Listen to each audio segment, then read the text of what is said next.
अनंत वेशाखाध्यायिने अच्युत परब्रह्मणे आदिनारायणाय निराकार साकार परव्यूह विभवांतर्यामि अर्चावतार पंचार्षि प्रवरान्वित वसिष्ठ गोत्रोद्भवाय रघु महाराज वर्मणोन्नप्त्रे अज महाराज वर्मण पौत्राय दशरथ महाराज वर्मण पुत्राय साक्षात् श्रीमन्नारायण स्वरूपिणे श्रीरामचंद्र स्वामिने कन्यार्जुने वराय ఇది స్వామి వారికి బయోడేటా.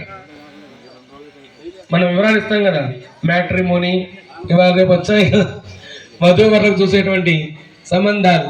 దాంట్లో ఎట్లా ఫలానా బిహెచ్డి చేశాడు, ఇంత హైట్ ఉంటాడు, ఇంత ప్యాకేజీ, ఇన్ని లీకేజీలు, ఇవన్నీ ఉంటాయి కదా. అట్లా దేవుడి గురించి కూడా మనం చెప్పారు. ఏమని? అనంత వేద శాఖాధ్యాయునే. మనకు 4 వేదాలే తెలుసు. అందరు కూడా వేదాలు ఏంటంటే 4 అండి అంటారు. ఋగ్వేదం, యజుర్వేదం, సామవేదం, అధర్వణ వేదం. కానీ దానికి శాఖలు ఉంటాయట. శాఖలు ఇందా చెప్పిన కదా, వేర్లు ఎలా ఉంటాయో దానికి కొన్ని శాఖలు ఉంటాయి. అటువంటి శాఖలు ఎన్ని ఉన్నాయంటే 16,000 వేదాలు ఉన్నాయట.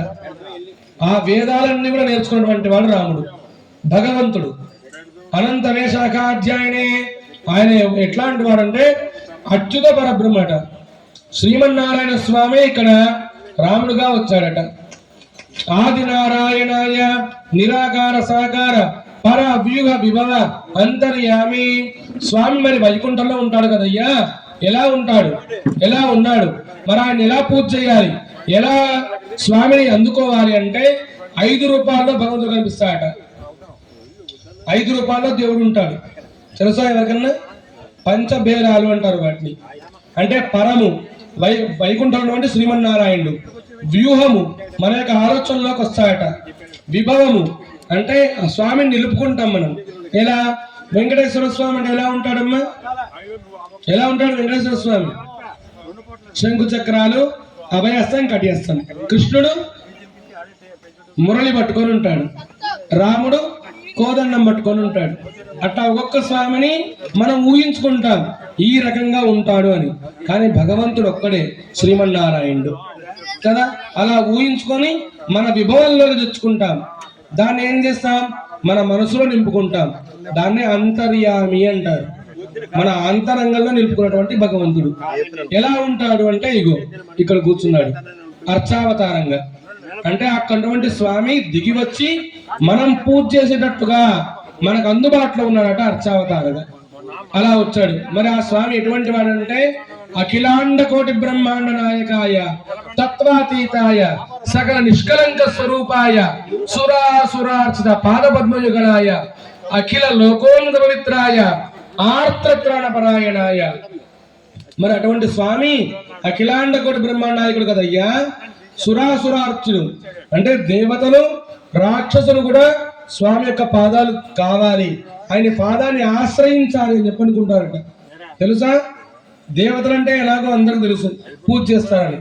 రాక్షసులు కూడా పూజించారట. తెలుసా ఎవరికన్నా? ఎవరు? హిరణ్యకశిపుడు. హిరణ్యకశిపుడు కొడుకు ఎవరు? భక్త ప్రహ్లాదుడు. దేవుని పూజించలేదా? నారాయణ మంత్రాన్ని తల్లి గర్భంలో ఉన్నప్పుడు నారద మహాముని ద్వారా నేర్చుకున్నాడట. నేర్చుకొని నారాయణ మంత్రం కంటే గొప్పది ఇంకొకటి లేదు.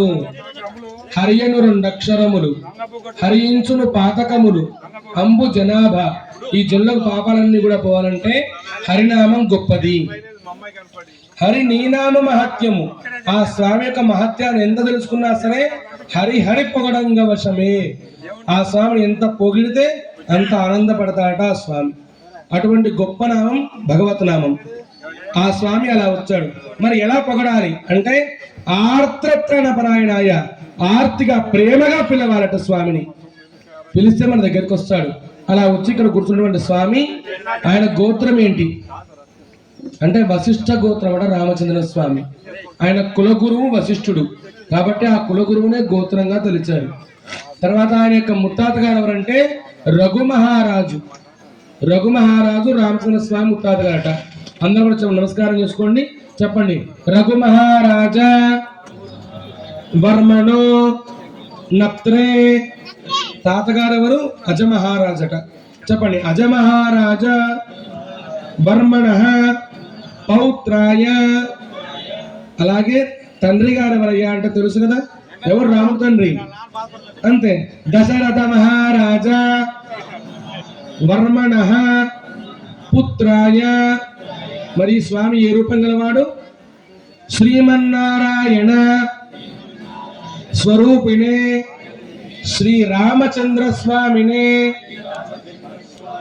దేనికోసంగా వచ్చాడు అంటే కన్యార్థినే వరాయ, ఆ కన్యను అర్థించడానికి వచ్చాట.